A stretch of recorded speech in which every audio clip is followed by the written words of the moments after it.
จงใช้ชีวิตดังกับสายน้ำเมื่อถึงทางตันน้ำจะไม่มีวันยอมแพ้ไหลไม่ได้ก็ให้ลอดไป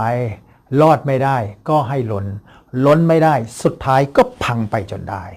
ไม่มีอะไรที่หยุดน้ำได้และจะไม่มีอะไรที่หยุดชีวิตถ้าเราคิดที่จะไป